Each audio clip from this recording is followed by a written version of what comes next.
Gen AI and artificial intelligence is going to get better and better over our lifetimes. But I don't think we're going to get to a point of where Gen AI is generating production-ready code for complicated applications for 20 or 25 years. Hey everybody, for this episode, we brought John Thompson back. We're talking specifically about his book, The Path to AGI. AGI is something that if you haven't heard about it already, is going to be talked about more and more. I want to spoiler alert here, but it's not going to happen when folks are predicting it's going to happen. And so anyway, we talked to John about his book. If you are unfamiliar, I think John was one of the first folks we had on this year in January. So check out his full episode there where we just talk AI in general and agents. Kind of a good primer there. And then John was the first episode we had during this weekly AI series. So check that one out also. So John was on the full Audit Podcast in January. We talked about AI agents. If you don't know, real quick, John is not necessarily an audit guy, but he is all AI. He's been doing AI since AI was a thing practically. And by that, I mean for 40 years. There's been a lot of discussion around AGI. I know in a lot of the newsletters that I see, there's hey, we're close to AGI, or this feels like AGI is something I saw on a message board the other day. This feels like AGI. It's not. All right. With that said, here we go. All right, John. So I mentioned the book in the intro and kind of gave a little bit about what it's all about, but I wanted you from the perspective of there's chief audit executives that listen to the show, other auditors as well. Why get the book? Why should they get the book? Any kind of high level description you want to provide? Big takeaways from the book. If you summarize it into 5 bullet points or 3 bullet points that are the most critical, what would they be? I realized I asked about 5 questions there. I'm gonna let you take whatever you want to and just kind of run with it, but just speak about the book. Well, that's a great question, Trent. And the reason I wrote the book is that there's many people out there talking about artificial general intelligence, and many people, business professionals, lay people on the street, non-technical people are getting the sense that AI is just this one monolithic thing. And I really wanted to make it clear to everybody. The book is written, for, just college educated professionals, non-technical professionals. And I wanted people to understand that there's traditional AI, there's generative AI, and there's causal AI. And all of these things are working in the background at this point. And, traditional AI is doing all sorts of forecasting and predicting. Generative AI is writing novels and code and generating movies and things like that. And causal AI is actually really going to help us get to the point of understanding, what are causing things to happen. So I wrote the book for people to get a clear understanding of what AI is in a more nuanced way. So if anybody really wants to understand what's going on in the field of AI, I think the book's a good way to get there. I think causal is the one where people are going, I haven't heard in the news about that one. Speak a little bit more about that. Yeah, sure. Causal AI, from a technical field, 3 years ago, it was the next big thing. From AI circles, everybody's like, hey, causal is really hot. It's really going to happen. And then all of a sudden, Gen AI just took off like a rocket and supplanted causal from an interest perspective. So really, when people talk about artificial general intelligence or AI acting like it's has human intelligence or human level intelligence, they don't understand that, what Gen AI is doing is just predicting the next word, the next sentence, the next paragraph. That's not enough to get us to human level intelligence. There's a long way to get there.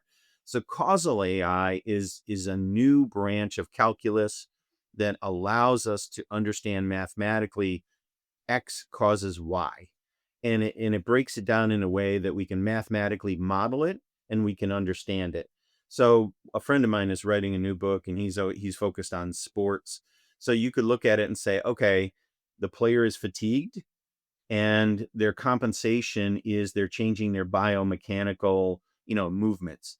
All right, we can see that in video and we can watch that happen and we can model it with causal AI and say, okay, they're either going to get hurt or they're going to, perform in a suboptimal way or both. So you can actually model these things and mathematically say, you should sub them out now. So go ahead. Who like that sounds amazing. The book in and of itself, and just that example. So, can you share any more details about that book, the title of it, who the author, Yeah, follow them? it's being written right Yeah. now. The guy's name's Bill Schmarzo. Okay. He's gonna have it out, I think, in like 3 or 4 months from now. Okay. So, I don't know what the title of it is, but it's AI and, in athletics and sports and things like that. Okay. And one reason I ask is this is what I tell people all the time, and I just told this story yesterday. Um, for those that weren't interested in analytics, I would say find your hobby and then apply analytics to your hobby. So mine was fantasy football, tons of data around that, and so I just played with Mhm. that and this tool that I didn't really want to use or learn, but I needed to for the job. And I went, okay, now I got it. This one is better. So similarly, if it's like I'm still just not into the AI thing right now, but if you're a sports fan, I think maybe keep an eye out for that because I think that is fascinating. Yeah, sports analytics is taking off. We talked earlier about Michigan and I teach at Michigan, and Michigan has a whole sports analytics program Mhm. that, is all about understanding, player fatigue and swapping people in and out. And, the way that Bill writes about it in his book, I think I've read 3 chapters on it so far. It's really intriguing. You're watching a game going on and all the data's coming in and the models are running and it's making recommendations to the coach. Hey, change the offense. And it goes across baseball, football, hockey, everything. So it's quite intriguing when you apply it to sports. So also in the book, a few things that I pulled out. So one that I thought was interesting was that you say that you still recommend kids major in computer science when they go to college. Um, and the reason I thought that was interesting is just because the ease of which anyone, for the most part, can write code with AI is, I mean, incredibly easy. Um, so I wanted to hear a little bit more about why you think kids should do that. And one reason I asked that, and I really like the audience is internal auditors, but one of my favorite things about this is, and like, so if anybody's familiar with Tim Ferriss podcast, he basically picks whatever topic he's interested in. He finds somebody that's an expert, and it could be, I mean, across the spectrum of knowledge, and then he goes and grabs them. And so he almost says like it's just kind of like his playground. So with that said, anyone who's ever talked to me knows that if you ask me about my kid, I will talk for like 15 minutes about him. And so when I saw that, I went, okay, this is not really for the audience. This one's more for me, selfishly, and my kid. But so that's why I kind of wanted to get your thoughts. Yeah, absolutely. Well, I encouraged my son and daughter both to go to engineering school. Zach went to Illinois, computer science, and Kate went to Michigan, School of Information. And I hear this all the time. People like, oh, Gen AI is writing code and there's no future for developers. Well, over the last couple of years, we generated about 4 million lines of code with Gen AI, and about 20% of it was usable. So, it does generate code, but it generates code in a very specific area, really simplistic things. Most of us, auditors understand this terminology, programmers understand this terminology. You have to do your housekeeping. You have to go through and set the registers and set up all the variables and do everything in programming. That's what Gen AI is good for. Mhm. When you get into sophisticated logic and trying to do something that's really hard to do, Gen AI doesn't do a very good job there. So yeah, so it's scraping off the bottom 20% of coding tasks. And if you talk to any developer, they would say, that's the 20% I don't want to do. Yeah. So it'll get better. There's no doubt about it. Gen AI and artificial intelligence is going to get better and better over our lifetimes. But I don't think we're going to get to a point of where Gen AI is generating production ready code for complicated applications for 20 or 25 years. And I think if you follow enough developers online, Reddit, LinkedIn, wherever, you'll see where they echo the same thing. They're like, yeah, it's great for this, but it still can't. And I can't imagine it doing all of this. But to that, I was also curious, how's the curriculum? Because I know you're at Michigan. How's the curriculum changed relative to CS and analytics because of the use of Gen AI now? Yeah, the conversation is ongoing, and the curriculum development and evolution is happening right now.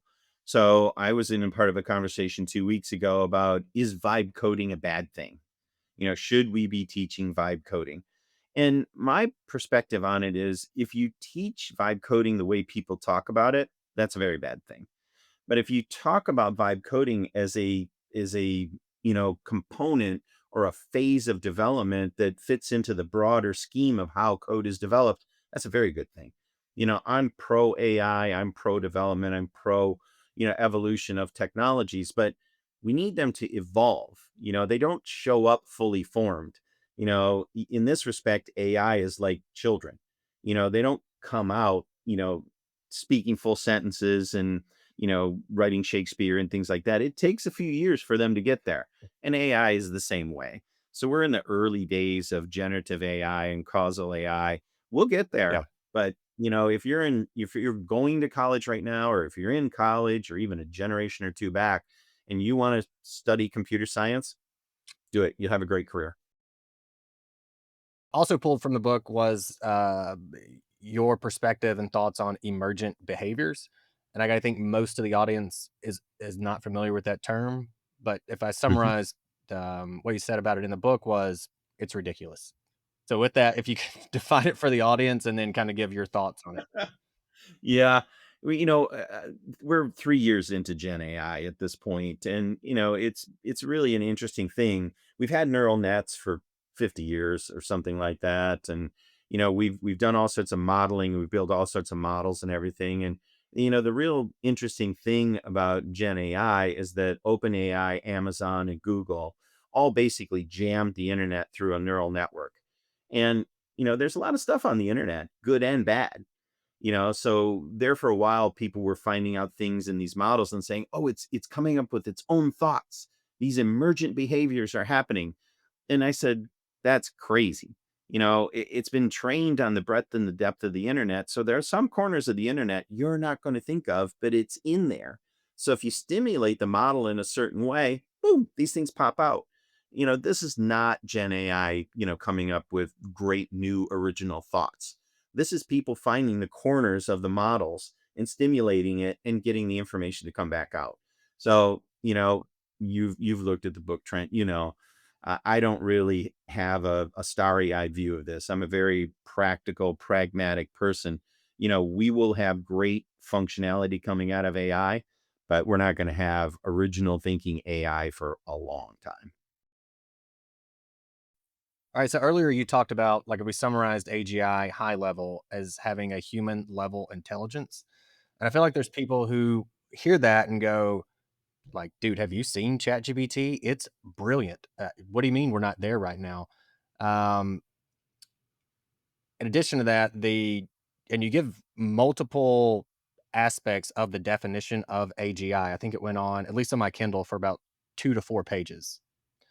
The one that stuck out to me the most, and I was telling you this before we hit the record button. I was reading it at night in my bed, and I just stared at the ceiling for 10 minutes, going, "How? I can't even imagine how this is possible." But your definition of AGI, or at least a piece of it, is AGI would have to independently think and thereby generate original thoughts, not just predictions.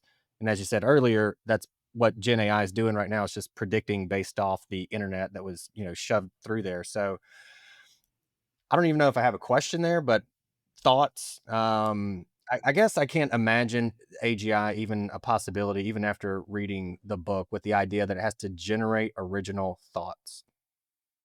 Yeah, this gets to the metaphysical discussion that we have sometimes. Went to a discussion on campus in Ann Arbor where one professor was getting up, and I thought, oh, this will be an interesting conversation. I'll show up, and there'll be 10 of us. The auditorium was full. Nice. I think there was probably 300 to 500 people in the auditorium, and his topic was: Is AI sentient? Does AI have a consciousness? And he was very eloquent. He's a professor of philosophy. He went around and around and around. And every time he brought an argument to close, the answer was no, it does not have sentience. It is not conscious. It does not think. Now, this is what some people are out there saying we have today, Hmm. but we do not. What we have is some really elegant software that can predict the next verb, the next noun, the next frame in a video, the next piece of code, those kind of things. So that's why I say in the book, the path to artificial general intelligence, we won't get there for another 123 years. because we're a long way away from that. Yeah, even the debate over reasoning, I just went, when reasoning first came out, I went, what does it even mean to reason? And I just again stared at the ceiling. I was like, what does it mean to reason? How could this can it reason? Can it reason? It can't really reason, can it? And I think No. you had said even, well before, like, no, it can't. And then there was uh who Apple or someone put out a paper that was like officially, no, it Yep. can't. Is that right? Yeah. That's right. I've been saying this for almost a year that, there's a label out there. We have large language models. We all know that. And there's large reasoning models, large action models, and all these different kind of things.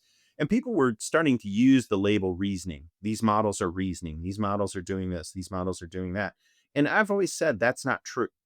Now, there's lots of things that people give marketing labels to, and they can call whatever they want. That's fine, but it bothers me that people are using the large reasoning model or reasoning tag and misleading people. These models are very good at inference. They infer very well, and they infer at billions of times a second, but they do not reason. Inferring A to B is different than coming up with, hey, I'm reasoning that, Trent is trying to, go on Amazon and look for this and look for that. He's really trying to find this. And I'll tell him, I'll help him out and get him there. Those are two radically different things. All right. So I have the book pulled up, and the very Okay. last sentence says, ask me about this when we meet at a future event or conference. This is an event. We're at an event, right? This podcast is an Well, event. So I think it sure. qualifies. I Yeah. was like, does it qualify? Yeah, it's an event. All right. It qualifies. Um, Absolutely. you say, can intelligence be derived by merely thinking without using data? Can we divorce thinking from data in the human mind? Can we as humans generate completely new intelligence on our own without data? And that was another where you just sit there and you could take any one of those questions and throw it to 1,000 philosophers and probably get 1,000 different answers. But we are here at an event, and so I did want to ask you about that. Yeah, it's a really cool concept. The idea of, I do think people come up with new ideas and synthesized thoughts, and that's, in my opinion, that's part of intelligence. Is that, people are walking down the street and, you see a bird fly by and then you see a bus go by and all of a sudden, bam, those two things come together and you come up with a brand new original thought.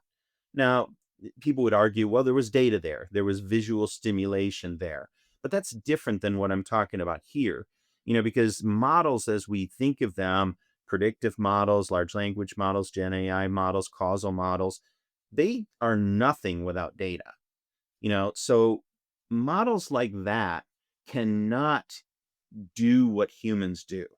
So the question is, do you think they will be in the future? Do you think models will have enough inherent circuitry and understanding to be able to synthesize originally new thoughts without any additional data?